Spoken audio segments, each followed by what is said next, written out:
Hello दोस्तों, मैं बिरजू कुमार आप सभी लोगों को आपके अपने YouTube channel MLTP study point में स्वागत करता हूं। दोस्तों, आज हम आप लोगों के लिए 10 इंपॉर्टेंट मैथमेटिक्स के क्वेश्चन लाए हैं जो सभी एग्जाम की दृष्टि से काफ़ी महत्वपूर्ण है। तो चलिए दोस्तों, वीडियो स्टार्ट करते हैं।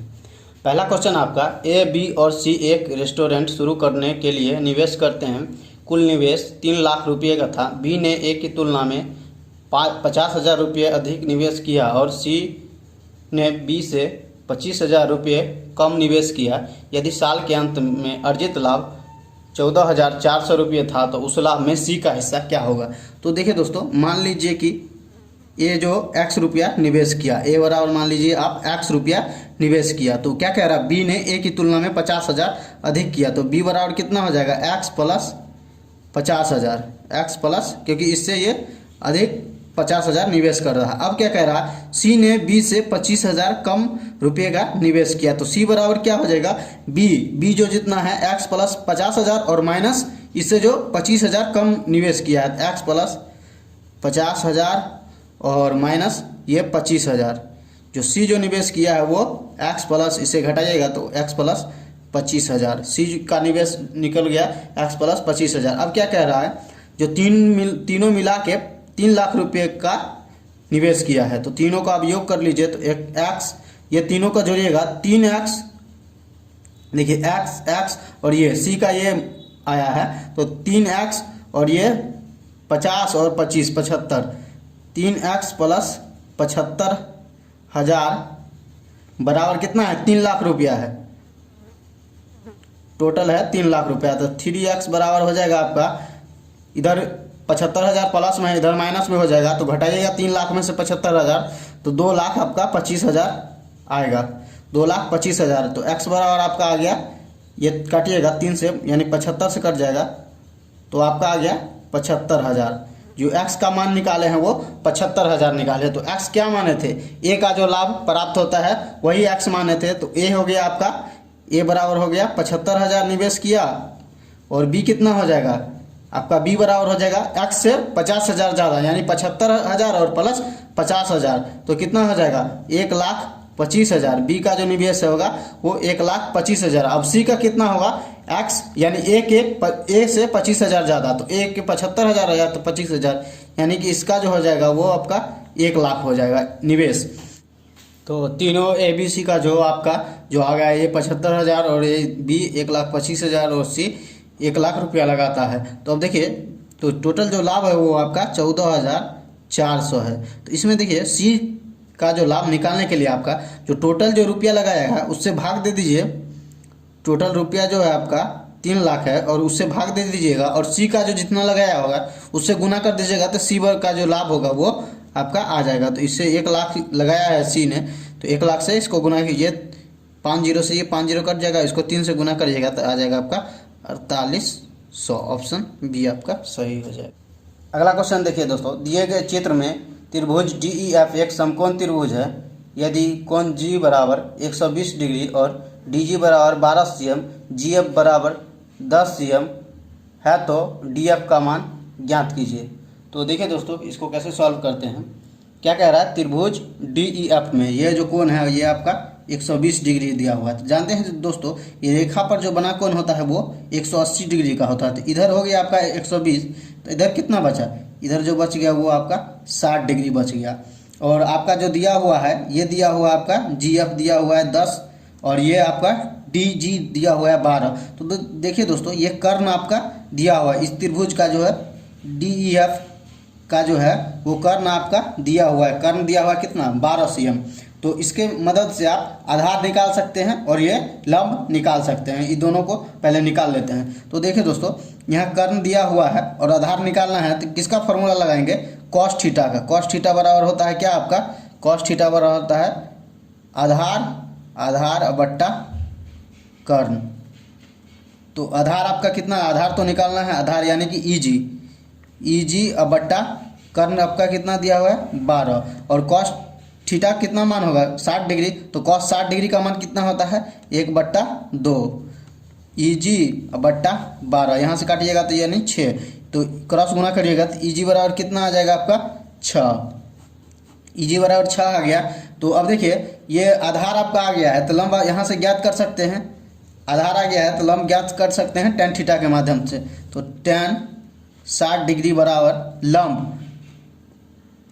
लंब और बट्टा आधार इजी निकाले हैं आपका 6 और tan 60 का मान कितना होता है √3। तो बराबर लंब और बट्टा 6। तो लंब बराबर यहाँ से कितना आ जाएगा, यानी कि DF बराबर कितना आ जाएगा, लंब बराबर 6√3, यानी कि DF बराबर 6√3। अब क्या कह रहा है, DF का मान ज्ञात कीजिए। DF यानी इसका मान ज्ञात करना है। तो देखिए दोस्तों, आपका इसका मान 6 मालूम हो गया और इसका मान आपका 6√3 मालूम हो गया। तो ये त्रिभुज क्या है, ये DEF त्रिभुज जो है वो समकोण है, यानी कि 90 डिग्री है। तो आपका आधार लंब मालूम हो गया, आधार मालूम हो गया 10 और 6, ये टोटल जो होगा लंब आधार वो 10 6 16 होगा। तो आप कर्ण निकाल सकते हैं। तो कर्ण बराबर क्या होता है फॉर्मूला, कर्ण बराबर होता है आपका √अंडर लंब स्क्वायर प्लस आधार स्क्वायर। तो आपका लंब कितना दिया है 6√3, √अंडर 6√3 के होल स्क्वायर प्लस आधार कितना दिया है, ये 6 निकाले थे, EG बराबर 6 निकाले थे और GF आपका दिया हुआ है 10। तो टोटल हो गया आपका 10 6 16। इसका स्क्वायर करिएगा, तो इसका स्क्वायर करिएगा तो ये हो जाएगा 6 6 36 दिया, यानी 108 और प्लस 256, यानी कि आ जाएगा आपका 364। तो देखिए दोस्तों, 361 का जो वर्गमूल होता है वो 19 होता है। तो ये 364 है, यानी 19 से थोड़ा ज़्यादा। तो ऑप्शन बी आपका जैसे सही हो जाएगा। अगला क्वेश्चन देखिए दोस्तों, यदि 9 अंकों की एक संख्या 7 8 5 x 3 6 7 8 y 72 से विभाज्य है तो 7x - 5y बराबर क्या होगा। तो देखिए दोस्तों, ये 72 से विभाज्य कर रहा है। तो 72 को हम लिख सकते हैं 8 और गुने 9। 72 बराबर आप लिख सकते हैं 8 और गुने 9। तो देखिए दोस्तों, 8 से जो विभाज्यता का नियम होता है, 8 से विभाज्यता का नियम लिखा हुआ है। देखिए, कोई भी संख्या 8 से तभी विभाज्य होगा जब उसके अंतिम तीनों अंकों से बनी संख्या 8 से विभाज्य हो। तो अंतिम तीनों अंक से बनी संख्या देखिए 7 8 और y। तो 7 8 और y जो 8 से विभाज्य होगा तभी ये पूरा 8 से विभाज्य होगा। तो देखिए दोस्तों, यहाँ पर इसको 8 से पूरी भाग रखने के लिए यहाँ पर कम से कम कितना रखा जाए। तो देखिए 7 और 8 इसमें भाग दीजिए तो 9 8 72, यानी जो शेषफल बच गया 6 बच गया। इसमें 78 में 8 से भाग देने पर आपका शेषफल 6 बच जाता है। तो अब देखिए यहाँ पर क्या रखा जाए, 1 रखेंगे तब पर भी 8 से भाग नहीं, 2 3 तब पर भी 8 से भाग नहीं लगेगा। यहाँ पर 4 रखिएगा तो 8 से पूर्ण रूपेण भाग लग जाता है, 8 8 64। तो यहाँ इससे क्या निष्कर्ष निकलता है कि y बराबर यहाँ पर 4 होगा। तो यहाँ y का मान आपका आ गया यहाँ पर 4। यहाँ पर आप 4 रख सकते हैं, तब 8 से विभाज्य हो जाएगा। अब देखिए, इसमें 72 से विभाज्य कर रहा है तो 8 से तो विभाज्यता हो गया, लेकिन इसको 9 से विभाज्य होना पड़ेगा तभी 72 से होगा। तो 9 से विभाज्यता का नियम होता है, देखिए कोई संख्या 9 से तभी विभाज्य होगा जब संख्या के अंकों का योग 9 से विभाज्य होगा। यानी कि जो संख्या दिया हुआ है इस सभी को अंकों को जोड़िएगा तो वो 9 से विभाज्य होना चाहिए, तभी वो संख्या 9 से विभाज्य होगा। तो देखिए 8 7 15 और 5 20 और 6 3 9 29 और 8 7 15, यानी 44 और ये 4 निकाले थे y का मान 48 और ये x हो गया 48 और प्लस x जो है वो 9 से विभाज्य होना चाहिए। ये अंकों का योग 9 से विभाज्य होगा तभी जो वो संख्या पूरा 9 से विभाज्य होगा। तो देखिए दोस्तों, x के मान पे क्या रखें जो 9 से पूरा कट जाए। तो देखिए x की जगह पर अगर हम कम से कम 6 रखें तो 48 और 6 54 हो जाएगा। 48 अगर x के जगह पर 6 रखें तो 48 और 6 54 और बट्टा यानी नछा 1 54, यानी कि 9 से पूरा ये 6 रखने पर कट जाता है। तो यहाँ पर x का मान क्या निकला, x बराबर आपका 6 आ गया। तो x बराबर आपका 6 आ गया। तो अब क्या कह रहा है, 7x - 5y का मान निकाले। तो 7 के जगह पर 7 और x के जगह पर 6 और -5 और गुने y की जगह पर कितना है, y के जगह पर आपका 4 आया है तो 4। तो 6 7 42 और -5 चौक 20, यानी कि 22 आपका उत्तर हो जाएगा। ऑप्शन सी आपका सही हो जाएगा। अगला क्वेश्चन देखिए, 10 cm भुजा वाला एक वर्गाकार पिरामिड जिसका आयतन 400 cm³ है, पिरामिड का कुल पृष्ठ क्षेत्रफल ज्ञात कीजिए। तो देखिए दोस्तों, पिरामिड का जो होता है संपूर्ण पृष्ठ क्षेत्रफल बराबर होता है आधार का क्षेत्रफल प्लस 1/2 गुने आधार का परिमाप और गुने तिर्यक ऊंचाई। तो देखिए दोस्तों, यहाँ पर आपका क्या दिया हुआ है, आयतन दिया हुआ है, पिरामिड का आयतन दिया हुआ है। तो पिरामिड का आयतन क्या होता है, पिरामिड का भी बराबर होता है 1/3 गुने आधार का क्षेत्रफल गुने ऊंचाई।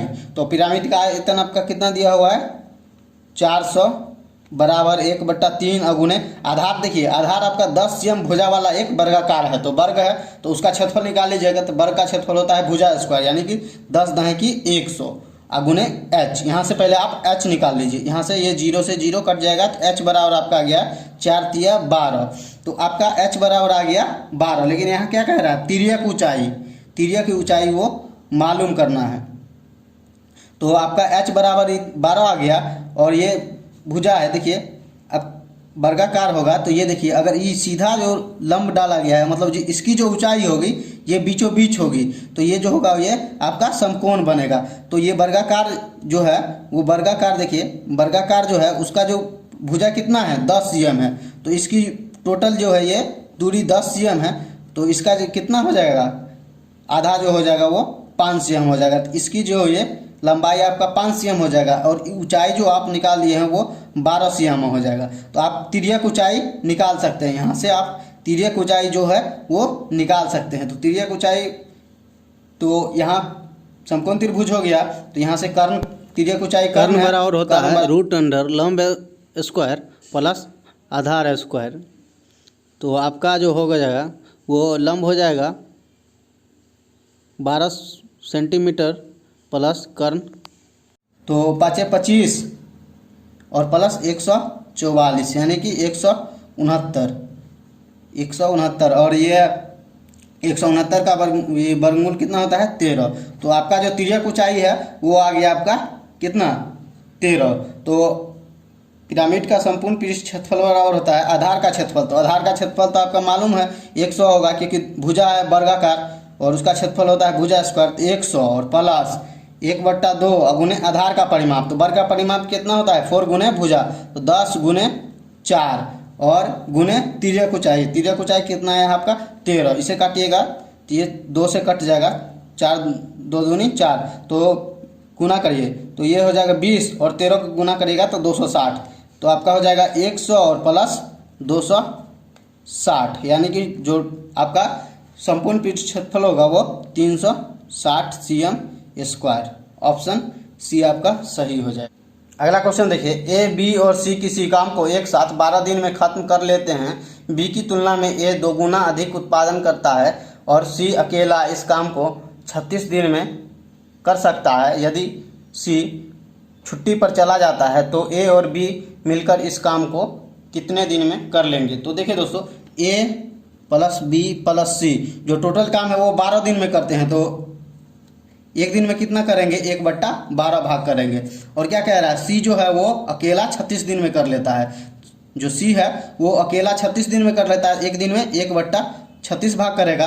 तो ए बी का निकालना है, तो आप ए बी सी का दिया हुआ है और सी का निकला हुआ है, तो ए बी यहाँ से निकाल सकते हैं। तो ए प्लस बी बराबर होगा आपका 1/12 और ये इसमें से अगर सी घटा लेंगे तो ए बी का निकल जाएगा, तो माइनस 1/36। तो इसको लघुत्तम लीजिएगा तो आ जाएगा आपका लघुत्तम 36, तो 12 36 और ये 36 का इकाई 36।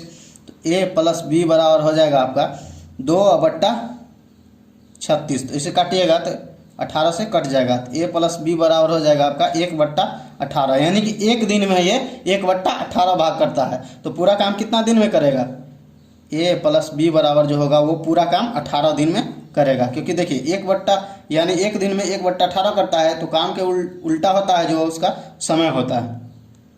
तो आपका ऑप्शन ए सही हो जाए।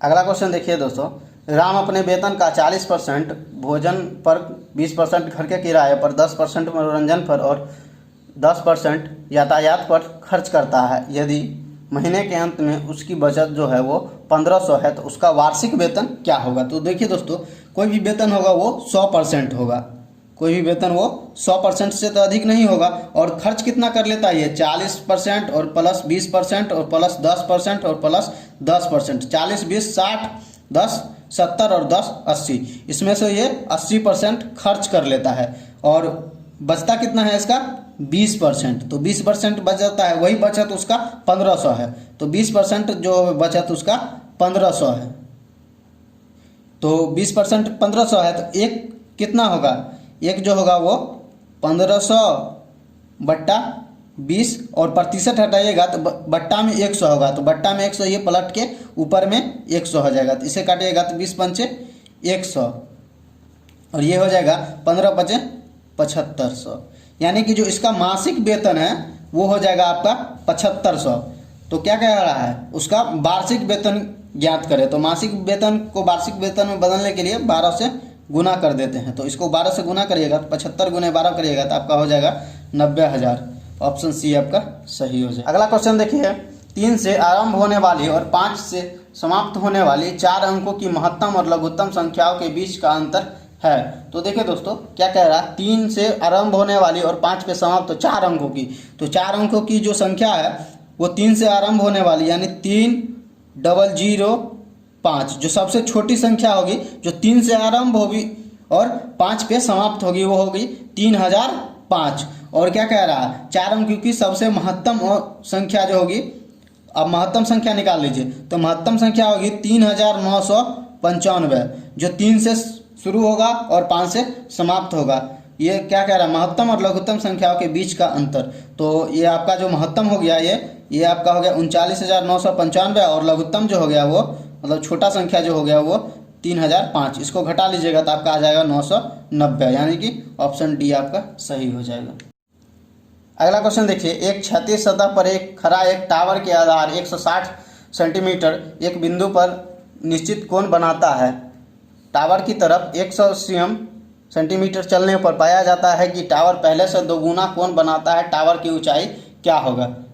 तो देखिए दोस्तों इसको कैसे सॉल्व करते हैं, तो देखिए ये हो गया आपका टावर की ऊंचाई h मान लीजिए, और यहाँ से जो है एक व्यक्ति 160 सेंटीमीटर दूरी पर थीटा कोण बनाता है, और ये आपका जो टोटल दूरी है वो 160 है, और ये 100 तरफ जब अंदर आता है यहाँ से इसका नामकरण जो है वो कर लीजिए ताकि बनाने में आसानी होगा।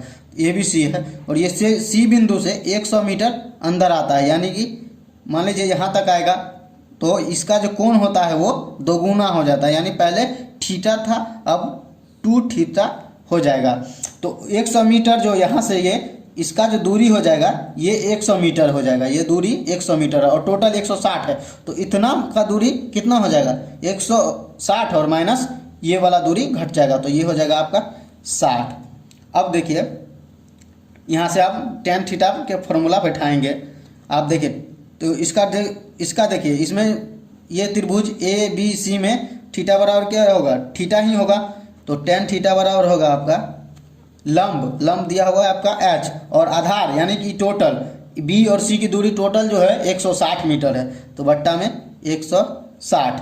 अब देखिए अब त्रिभुज AB और यहाँ पर D लिख लीजिए, ABD में त्रिभुज ABD में तो tan थीटा बराबर क्या होगा, tan थीटा नहीं है यहाँ पर 2 थीटा है, तो tan 2 थीटा बराबर होगा लंब और बट्टा में आधार इसका कितना है, आधार तो यहाँ से यहाँ तक 100 कम गया था, तो यहाँ इसका जो ये इतना का दूरी होगा वो 60 हो जाएगा। अब देखिए दोस्तों एक फार्मूला का यहाँ यूज होगा, इसीलिए यहाँ पर tan 2 थीटा बराबर लिखे हुए हैं, tan 2 थीटा बराबर होता है 2 tan थीटा बट्टा 1 माइनस tan स्क्वायर थीटा, तो tan 2 थीटा का बैठा लीजिए 2 tan थीटा बट्टा 1 माइनस tan स्क्वायर थीटा बराबर h बट्टा 60। अब देखिए दोस्तों यहाँ से tan थीटा का मान इसमें पुट कर दें, यहाँ से tan थीटा का मान यहाँ पर 2 इंटू h बट्टा 160, यहाँ tan थीटा का रख दिया, अब बट्टा में देखिए 1 माइनस h और बट्टा 160 का होल स्क्वायर बराबर में h बट्टा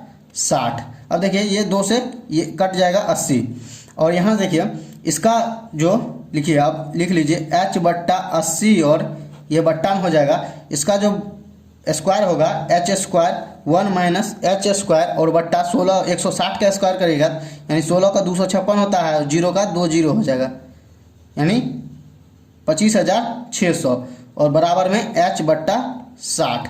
अब देखिए यहाँ से भिन्न का जोड़ हो जाएगा यानी कि h बट्टा 80 और बट्टा में हो जाएगा 25,600 और माइनस एच स्क्वायर और बट्टा 25,600 और बराबर में कितना है एच और बट्टा में यहाँ 60 है, लिख लीजिए बट्टा में 60। अब देखिए इसको गुना कर लीजिए, यानी कि ये भाग में है नीचे है तो ये पलट के ऊपर में चल जाएगा, तो एच बट्टा 80 और गुने हो जाएगा आपका 25,600 और माइनस एच स्क्वायर और ये हो जाएगा ऊपर में चल जाएगा आपका 25,600 बराबर हो जाएगा एच बट्टा 60। इसको ये देखिए बट्टा में है तो ये नीचे आ जाएगा और ये बट्टा में है तो ये ऊपर हो जाएगा। तो इसी तरह इसको कैलकुलेशन करें। अब देखिए यहाँ से काटिए, ये 0 से 0 कट गया और इसे काटिएगा तो 320 से ये कट जाएगा और देखिए एच से एच यहाँ कट गया। तो अब इसको देखिए क्रॉस गुना करिएगा, इधर कुछ नहीं है तो 1 हो गया, तो यहाँ हो जाएगा 25,600 माइनस एच स्क्वायर बराबर इसको 320 को 60 से गुना करिएगा तो आएगा 19,000 आपका 200, 19,200 और अब देखिए एच स्क्वायर बराबर हो गया 19,200 और ये प्लस में इधर 25,600 है तो माइनस में इधर हो जाएगा 25,600, तो माइनस एच स्क्वायर बराबर हो जाएगा आपका माइनस 6400, माइनस 6400, तो ये माइनस से माइनस आपका कट जाएगा। तो एच स्क्वायर बराबर कितना आ गया, एच स्क्वायर बराबर के 6400, तो एच बराबर हो जाएगा √6400, तो यहाँ से h बराबर √6400 का मान होता है 80, तो h बराबर कितना आ गया 80 सेंटीमीटर है तो सेंटीमीटर, ऑप्शन सी आपका सही हो जाएगा, यानी कि ये जो ऊंचाई होगी वो 80 सेंटीमीटर होगी। अगला क्वेश्चन देखिए, जब एक पति पत्नी और उनके बेटे की औसत आयु 42 वर्ष थी, बेटे की शादी हो गई और शादी के 1 वर्ष बाद बच्चे ने जन्म लिया। जब बच्चा 5 वर्ष का हुआ तो परिवार की औसत आयु 36 वर्ष हो जाती है। शादी के समय बहू की आयु कितने वर्ष थी? तो देखिए दोस्तों, पहले जो है उसके पति पत्नी और एक बेटे का जो औसत आयु था वो 42 वर्ष था, तो कुल आयु जो हो जाएगा पति प्लस पत्नी प्लस बच्चा, शुरुआत में जो है उसका जो टोटल आयु हो जाएगा 42 और गुने 3 यानी कि 126। अब क्या कह रहा है, बेटे की शादी हो गई और शादी के 1 वर्ष बाद बच्चे ने जन्म लिया। जब बच्चा जन्म लिया तो वो 5 वर्ष, और जब बच्चा 5 वर्ष का हुआ तो परिवार की औसत आयु कितना हो गया 36 वर्ष। तो अंत में परिवार की औसत आयु 36 वर्ष होगा और परिवार में संख्या कितना हो गया, एक जो उसका पत्नी इसके बेटे का जो पत्नी शादी हुआ वो बढ़ गया और एक बच्चा बढ़ गया, यानी पहले 3 था अब 5 हो गया, तो टोटल आयु कितना हो जाएगा, टोटल आयु जो हो जाएगा वो आपका हो जाएगा 36 और गुने 5 यानी कि 180। अब देखिए इसमें क्या कह रहा है, तो ये 3 का आयु पहला जो है 126 और प्लस में देखिए अब क्या करना है आपका, देखिए 5 वर्ष का बच्चा है तो 5 वर्ष इसमें जोड़ लीजिए, क्योंकि 5 वर्ष के बाद ही इस टोटल आयु पाँचों का आयु 180 वर्ष है, और प्लस जो ये 4 गो का आयु है वो सभी के आयु में कितना बढ़ेगा, 6 वर्ष सभी में बढ़ेगा, क्योंकि देखिए 1 वर्ष बाद उसका बच्चा हुआ, शादी के 1 वर्ष बाद बच्चा हुआ, तो बच्चा 5 वर्ष का हुआ तो उस सब के आयु में कितना 1 वर्ष ज़्यादा वृद्धि होगा। तो पहले टोटल कितना 4 गो था, तो 4 गुने 6 और प्लस पत्नी की आयु मान लीजिए आप x बराबर हो जाएगा आपका कितना 180। टोटल जो आयु है वो 180 है, इसीलिए बराबर में 180 कर दिए हैं। अब देखिए इस तीनों को जोड़ लीजिए, 126 प्लस 5 प्लस 6 24 प्लस x, अब इसे जोड़िएगा तो 56 यानी 155, इसको जोड़िएगा तो 155 प्लस x बराबर 180, तो यहाँ से x बराबर हो जाएगा 180 माइनस 155, x बराबर 25 ईयर। तो x क्या माने थे, x माने थे पत्नी की आयु, तो पत्नी की आयु आपका आ गया 25 वर्ष। अगला क्वेश्चन देखिए, ए ने 10% लाभ पर 33,000 की गाड़ी बी को बेची, बी ने वह गाड़ी 5% की हानि पर वापस ए को बेच दी। इस सौदे में ऑप्शन के अनुसार है, ए को 15% लाभ, ए को 15% हानि, 1500 रुपया हानि, और ए को 1650 रुपया लाभ और ए का 1850 रुपया लाभ। देखिए अब दोस्तों, ए ने है 10% लाभ पर 33,000 में बेचा, तो ए का क्रय मूल्य कितना होगा, ए का 110% यानी 110/100 बराबर 33,000। ए का जो क्रय मूल्य हो जाएगा वो इतना हो जाएगा, क्योंकि 10% लाभ पर बेचा है। जैसे काटिएगा तो आपका आ जाएगा ए बराबर जो आ जाएगा वो 30,000, जो ए का क्रय मूल्य है वो 30,000 हो गया। अब क्या कह रहा है, बी ने वही गाड़ी 5% की हानि पर वापस ए को बेच दिया। तो ए जो खरीदा था वो 30,000 में खरीदा था, 33 में बेच लिया, लेकिन 33,000 में जो है वो बी लिया, लेकिन वो 5% हानि पर फिर ए को ही दे दिया। तो इसका जो है 95% बराबर बी हो जाएगा। बी का जो होगा विक्रय मूल्य कितना हो जाएगा, ये 33,000 का 95%, क्योंकि इतना 5% ये कमी में बेच रहा है, तो इसे काटिएगा, ये कट जाएगा और इसे गुना करिएगा तो आपका आ जाएगा बी बराबर आपका आ जाएगा 31,350। बी जो ए को बेचा वो 31,350 में, लेकिन ए ने बी को कितना में दिया था, 33,000 में दिया था, और बी ने ए को 31,350 में। तो लाभ ए का कितना हो जाएगा, ए का यहाँ पर लाभ होगा, ए का लाभ बराबर हो जाएगा आपका, क्योंकि 33,000 में वो बेचा और लिया कितना, वही सामान 31,350 में। 33,000 माइनस 31,350 तो बराबर हो जाएगा आपका 1,650, यानी कि जो ऑप्शन सी आपका सही हो जाए, ए को 1,650 रुपया का लाभ।